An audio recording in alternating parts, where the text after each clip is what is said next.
Hello all, I am Dr. Smriti Jhori, Government GDB Girls College, Kota, and I am Associate Professor in Zoology.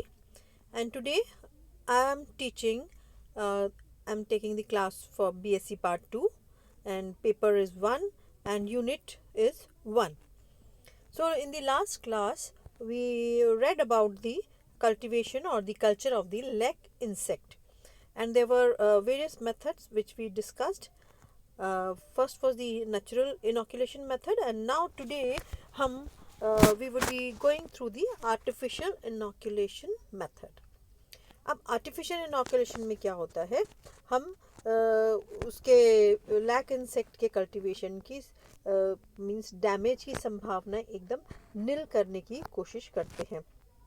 तो उसके लिए हम क्या करते हैं, जो होस्ट प्लांट होता है, होस्ट प्लांट मतलब जिसके सैप जूस पर ये इंसेक्ट जीवित रहता है, जिस पर निर्भर रहता है, तो उस प्लांट की हम जनवरी या जून के महीने में उसकी प्रूनिंग करी जाती मीन्स उसकी कटाई छटाई करी जाती है. मीन्स जब हेल्दी प्लांट होगा, बिना किसी डिजीज़ का प्लांट होगा, तो उस पे जो लैक इंसेक्ट है वो ज़्यादा सुरक्षित रह सकेगा.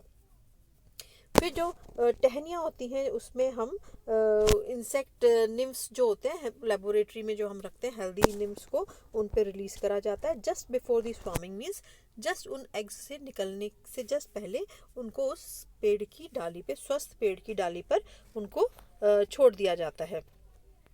और छोटी छोटी टहनियाँ होती हैं, उस पर 20 से 30 सेंटीमीटर के टुकड़ों में उनको टहनियों के टुकड़ों पे उनको छोड़ दिया जाता है.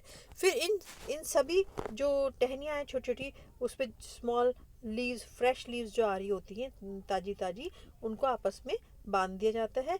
इसलिए क्योंकि जब ज़्यादा से ज़्यादा टहनियाँ आपस में बंधी होंगी तो उनको जो स्वार्मिंग निम्फ्स होते हैं तो जल्दी से एक टहनी से दूसरी टहनी पर वो जल्दी से जा सकते हैं, आवागमन आसान हो जाता है, और वो नई टहनी पर भी सेटल होने के लिए उनके लिए इतना सारा स्थान उपलब्ध हो जाता है. और वो वहाँ सेटल होते ही जो अपना रेजिनस सब्सटेंस जो होता है वो रिलीज़ करना शुरू कर देते हैं.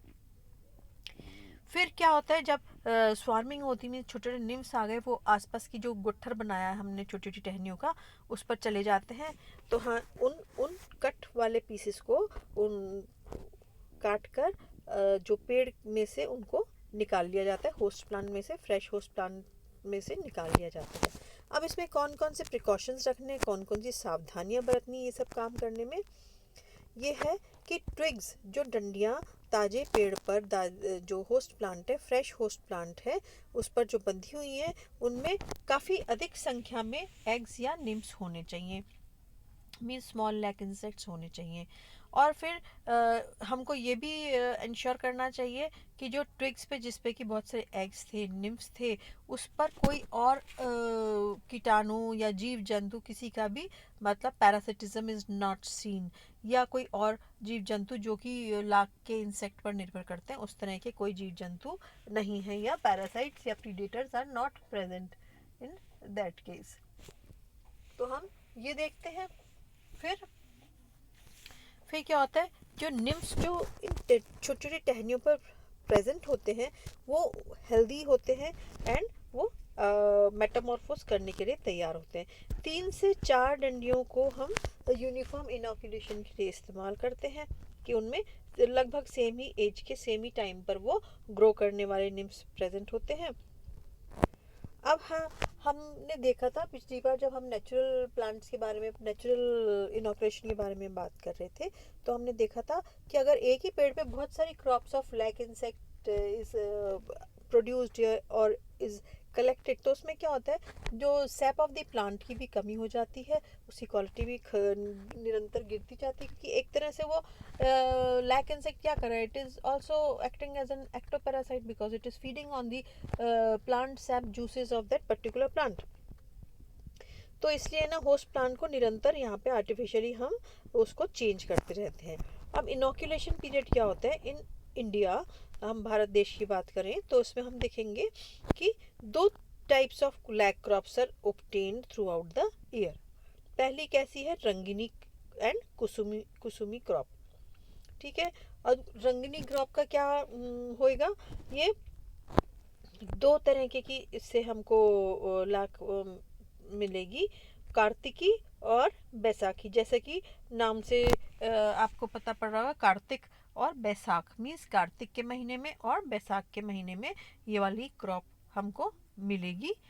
दूसरी क्रॉप है कुसुमी, ये भी दो बार प्राप्त होती है, अघानी और जेठी। तो अब हम इनके बारे में डिटेल्स में पढ़ते हैं कि इनका नाम ऐसा क्यों रखा गया है। अब क्या होता है, ये चारों जो क्रॉप्स है इनका इनोकुलेशन पीरियड भी डिफरेंट होता है। अब देखो, रंगनी क्रॉप में मैंने बताया था दो तरह के क्रॉप्स प्राप्त हुई थी, कार्तिकी और बैसाखी। कार्तिकी जून से जुलाई के महीने में प्राप्त होती है, बैसाखी अक्टूबर से नवंबर में, मीन्स एक थोड़े हल्के ठंडे मौसम में, एक थोड़ा गर्म मौसम में। और कुसुमी क्रॉप के अघानी और जेठी जो क्रॉप्स हैं, अघानी क्रॉप तो जुलाई में मिलेगी अपन को, और जेठी जनवरी से फरवरी के माह में हमको ये वाली क्रॉप्स प्राप्त होंगी। अब what is swarming? It is the important phase in the life history of lac insects. ठीक है, बहुत इम्पॉर्टेंट है स्वार्मिंग। अब स्वार्मिंग से आप क्या समझते हो? So the persons who are or the farmers who are going in for the cultivation of lac should know the actual date of swarming. अब क्या होता है, स्वार्मिंग के समय upper surface over the anal reason जो होता है, present yellow spot, उस पर एक येलो कलर का स्पॉट उभर आता है। एट दिस स्टेज, इस स्टेज पर जो एब्डोमिनल मसल्स होते हैं वो कॉन्ट्रैक्ट होते हैं और निम्स रिलीज हो जाते हैं, फ्री हो जाते हैं एंड अपने उस सेल से निकल जाते हैं।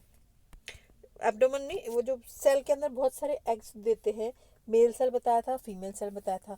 तो जब स्वार्मिंग मीन्स इकट्ठा एक झुंड में, एक समुदाय में बहुत सारे निम्स का रिलीज होना इज नोन एज स्वार्मिंग। तो जब स्वार्मिंग का समय आता है तो सेल के ऊपर एक पीला सा धब्बा उभर आता है, और इस स्टेज पे क्या होगा, जो मसल्स होते हैं वो कॉन्ट्रैक्ट होंगे और निम्फ है ना फ्री हो जाता है, बाहर निकल जाता है उस सेल से, leaving a hollow cavity which later on gets covered with wax. और वो सेल क्या होगा, जब ये सारे निम्स बाहर आ गए तो वो खाली हो जाएगा और वहाँ पे वैक्स लाइक पदार्थ जो होता है उससे वो भर जाता है। अब जब एग्स का हैचिंग होएगा तो वो उस टाइम वो ऑरेंज कलर के दिखाई देते हैं। This is an indication that swarming is about to take place, means orange के बाद orange कलर का जब egg हुआ means it has attained some particular time and it is about to release the young nymphs. Thus by looking at the color of the eggs one can know the exact time of swarming. ठीक है, then now we come to the harvesting of lac. Harvesting मतलब लाख की फसल को कैसे प्राप्त करना है उस पेड़ पर से। सबसे पहले विधि होती है इमेच्योर हार्वेस्टिंग की। इमेच्योर हार्वेस्टिंग मतलब harvesting of lac before swarming is called as immature harvesting and the lac so obtained, इस तरह से प्राप्त करी गई लैक को एरी लैक कहते हैं।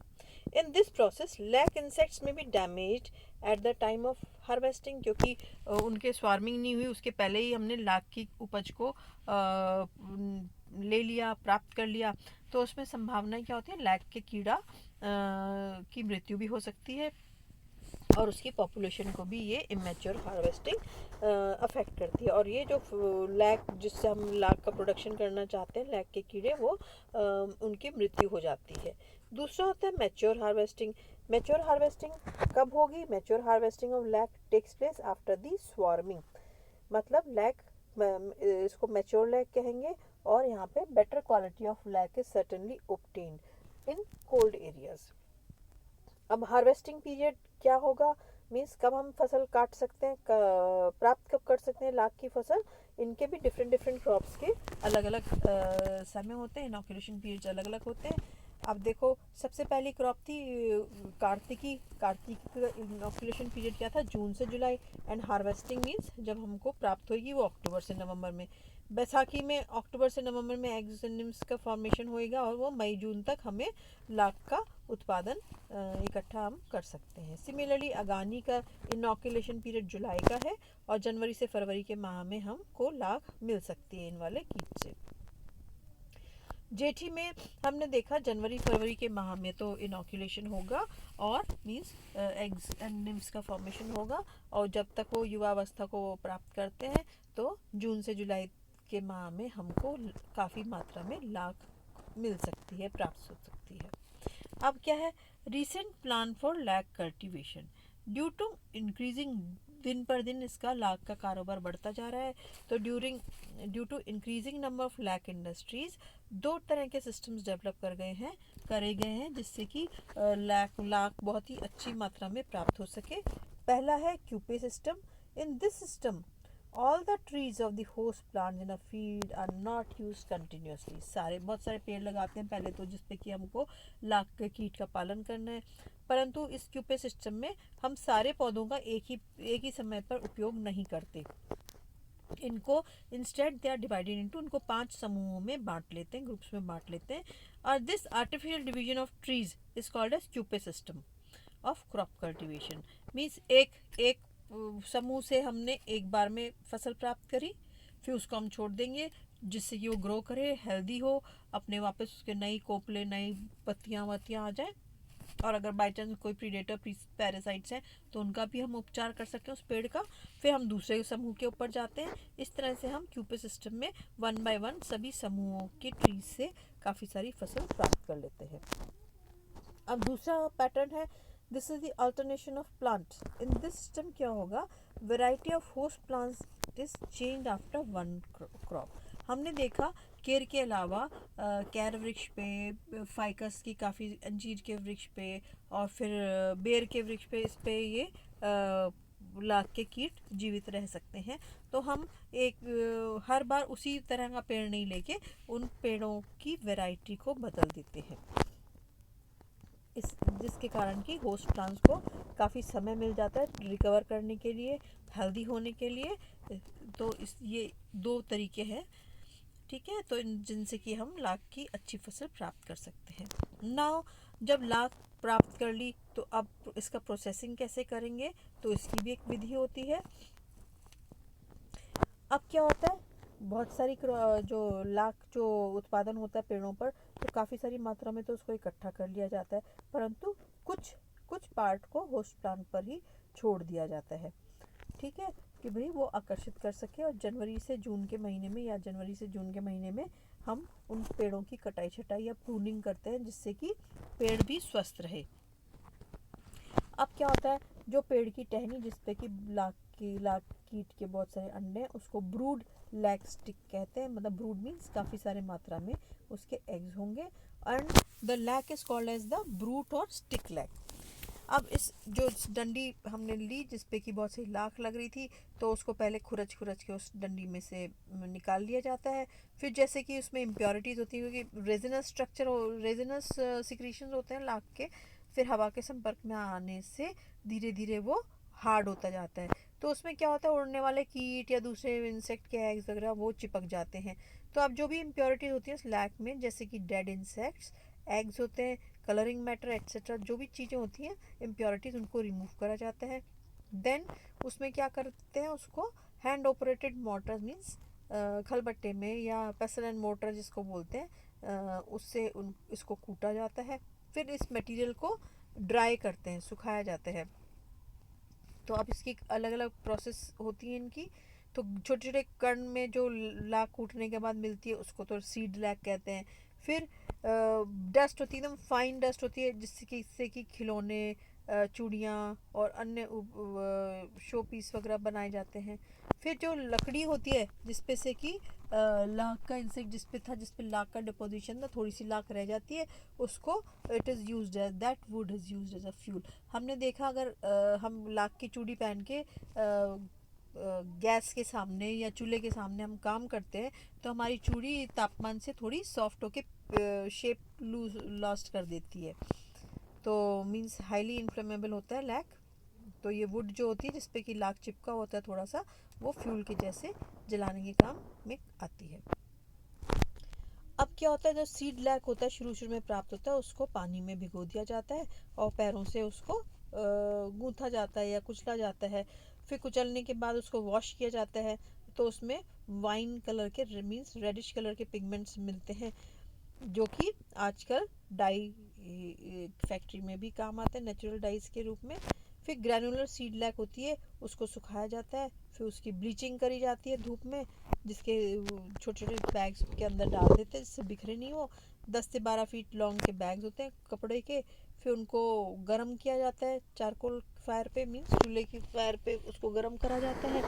और जो बैग जिसके अंदर छोटे ग्रैन्यूल्स थे उसको ट्विस्ट करते जाते हैं, जिससे कि जो पिघल पिघल के लाख होती है कपड़े में से छन छन के बाहर आती रहती है और ज़मीन पर इकट्ठी करी जाती है वो। अब इस तरह के लैक को कीरी लैक कहते हैं। ठीक है।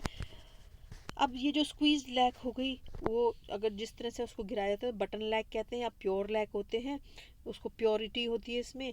और अगर इसको हम पतली शीट के रूप में बिछा दें तो क्योंकि गरम गरम लैक को ही बिछाया जाता है, सर्द ठंडी होने पे फिर ये कड़ी हो जाती है, तो उसको शीट लैक कहते हैं। अब जब ये शीट लैक को पानी में भिगोया जाता है तो शीट लैक जो होती है सफ़ेद या ऑरेंज कलर का शेल लैक रिलीज कर बन जाती है। लिक्विड शेल लैक उसमें वाइट या ऑरेंज कलर की दिखाई देती है। ये सबसे शुद्ध फॉर्म होता है लैक का, it is the purest form of lac. The quality of lac depends upon the host plant. अगर होस्ट प्लांट स्वस्थ रहेगा तो लैक का उत्पादन भी अच्छी मात्रा में होगा। ठीक है। And quality of the host plant भी अच्छी होनी चाहिए तो लैक भी अच्छी मिलेगी। A kusumi lac is suppose to be the best while the dhak lac is the cheapest. Means ढाक के पेड़ पे जो लैक प्राप्त होती है पेड़ से, वो सबसे सस्ती लैक होती है। अब इसका कंपोजिशन क्या होता है? लैक क्या है? Lac it is a complex substance और इसमें बहुत mainly it has resins, gums and dyes बोलते हैं जिसको। उसमें क्या क्या होगा? शुगर होगा, अल्कलाइन सब्सटेंस होते हैं एंड वाटर होता है। अब क्या क्या परसेंटेज में होता है? रेजिन 68 से 90%, तो चिपचिपा पदार्थ रेजिन ही होता है। डाई मीन्स कलर जो उसमें है वो 2 to 10% कलर है। वैक्स 6%, एल्बुमिनस मैटर 5 से 10%, mineral matter 3 to 7% and water उसकी होगा 3% ऑफ वाटर। अब now what are the uses of lac? हमको लैक इंडस्ट्री इतनी फ्लरिश शो कर रही है और इसका कहाँ कहाँ उपयोग होता है। Lac is extensively used in making varnish and polish. Varnish and polish जो हमारे फर्नीचर को, हमारे घरों को चमकाने के काम आते हैं, व्हीकल्स को चमकाने के काम आते हैं वार्निश या पॉलिश। फिनिशिंग वुड्स के लिए, मेटल्स के लिए, और लेदर की हैट्स वगैरह में भी ये काम आती हैं, स्टिफनिंग हैट मटेरियल। तो ये लिथोग्राफिक इंक के जैसे, सीलिंग वैक्स के जैसे भी काम आती है। Insulating material, it works as insulating material for electric work and phonograph records के बनाने में भी काम आती है। लिनोलियम, ये एक तरह की प्लास्टिक शीट्स होती हैं, बड़ी हार्ड होती हैं और स्टर्डी भी होती हैं, बटन बनाने के काम आती हैं। शू पॉलिश इंडस्ट्री में काम आती है। पॉटरी, कप गिलास, इन ये भी काम आते हैं खिलौने बनाने में। फ्रूट्स एंड फ्लावर्स जो होते हैं आर्टिफिशियल जो डेकोरेशन के होते हैं उसको भी बनाने में ये काम आती है। अब हम देखते हैं कि इसकी एनिमीज़ क्या क्या है, लैक इंसेक्ट के एनिमीज़ क्या क्या है। सबसे पहले एबायोटिक एनिमीज़। एबायोटिक एनिमीज़ में क्या क्या आ गया? बहुत तेज़ धूप आ गई, बहुत गर्मी हो गई, टेम्परेचर बहुत हाई हो गया, या बहुत ज़्यादा बारिश हो गई, बारिश के कारण ह्यूमिडिटी हो गई, हैवी रेनफॉल हो गया, और बहुत तेज आंधी चल रही है, तो ये तो हो गई abiotic enemies of crop, lac crop. ठीक है। Then we have certain biotic enemies. Biotic enemies में क्या क्या हो गया? गिलहरी, चूहे, बंदर, जो कि है ना लैक के क्रॉप्स को नष्ट कर देते हैं, पेड़ों पे कूदते तो टहनी टूट जाती है, तो इस कारण वो भी गिर जाते हैं। इंसेक्ट्स भी हैं जो which also cause great damage to this crop. This collectively form the biotic enemies. अब पैरासाइट्स कौन कौन से हैं जो कि इनके ऊपर निर्भर करते हैं लैक के कीटों पे? उनके सबके नाम दे रखे हैं। पेरेंथ्रोड्राइनस, देन एरेंक्साइटिस, टेकार्डिया, इफेगस, टी टेकार्डिए, यूपेल्मस, कोकोफेगस, मैराइटा, देन वी हैव टेट्रास्टिकस। अब ये क्या करते हैं, ये सब कीट क्या करेंगे? They lay their eggs into 5 to 10% of lac insects per year. ठीक है, जो लाख सिक्रीट करते हैं उसमें ये अपने एग्स दे देते हैं, और मतलब उनका न्यूट्रिशन और वो प्लेस भी ले लेंगे। अब प्रीडेटर्स क्या क्या होते हैं? प्रीडेटर्स क्या करते हैं? They cause damage to the crop. About 35% of the predators they damage the lac crop. Eublema, then Holocera, both belonging to the order Lepidoptera, जो ऑर्डर जो जिसमें कि तितलियां और मौत आते हैं उन ऑर्डर्स को ये बिलोंग करते हैं. ये सबसे ज़्यादा इन इन कीटों को लैक के कीटों को खाते हैं. ये इसमें क्या नुकसान पहुंचाते हैं. ये क्या करते हैं, द फीमेल्स होती है, it lays eggs near the encrusted twigs from where the larva emerge to feed on lac insect. ठीक है, जो इसके लार्वे होंगे वो क्या करेंगे, ये लैक में जहाँ पे इनके निम्स और एग्स लेड होते हैं लैक इंसेक्ट के, तो उस टहनी पे ही पास में ये भी अपने अंडे देती है. तो जिसके कि जैसे ही इनके लार्वे निकलते हैं, इस वाले ऑर्डर के लेपिडोप्टेरन्स निकलते हैं, तो ये लार्वे उसके निम्स पर फीड कर लेते हैं, उनको खा लेते हैं. अब इसकी प्रॉपर्टीज़ क्या क्या होती है लैक की. सबसे पहले ये पानी में घुलनशील नहीं है, but it is soluble in alcohol and weak alkalis. It is bad conductor of heat and it is used as an insulation material in electrical connections. It is easily fusible on heating and has adhesive property. चिपकाने के काम भी आती है ये. ठीक है. अब लैक इंडस्ट्री इन इंडिया के बारे में आप पढ़ लो कि भी हमारी कौन कौन सी स्टेट्स में लैक का उत्पादन होता है. सबसे पहले छोटा नागपुर जो कि बिहार में है, फिर उड़ीसा, वेस्ट बंगाल, असम, मध्य प्रदेश, उत्तर प्रदेश, पंजाब, राजस्थान और गुजरात के प्रदेशों में भी लाख का काफ़ी मात्रा में उत्पादन होता है. इंडिया में एक साल में लगभग 15,000 मेट्रिक टन लाख का प्रोडक्शन होता है. अब इसका इंडियन लैक रिसर्च इंस्टीट्यूट नाम को रांची में प्रेजेंट है और 1925 में इसको इस्टेब्लिश किया गया था. यहाँ पे लाख का प्रोडक्शन और स्टोरेज भी करा जाता है. ठीक है, तो ये अब लैक प्रोडक्शन आपको दिखाया जा रहा है कि बैसाखी, जेठी, कार्तिक, कुसुमी, ये कितने कितने टन, कितनी कितनी मात्रा में ये इंडिया में उपलब्ध होते हैं. तो आज हमने लैक के आर्टिफिशियल इनोकुलेशन, उसकी हार्वेस्टिंग और उसके एनिमीज एंड उसके uses and composition of the lac के बारे में पढ़ा. तो आज अपना ये यूनिट 1 जो पूरी तरह से कंप्लीट हो गया, इसमें कल्टीवेशन ऑफ लैक था, तो वो भी मैंने बता दिया आपको. और इसको पढ़ लो, जब भी आता है तो पूरा ही लिखने को आता है लैक कल्टीवेशन के बारे में. तो you are suppose to write each and every aspect of lac culture and lac industry in India. So we finish off our class. अब हम मैंने आपको सिल्क वर्म भी पढ़ा दिया है. यस. अब हम पर्ल ओयस्टर रहता है, पर्ल का प्रोडक्शन, तो उसको मैं देखती हूँ and we take that class in the next class. Till then, I call off my class. We'll meet soon in the next class. Bye.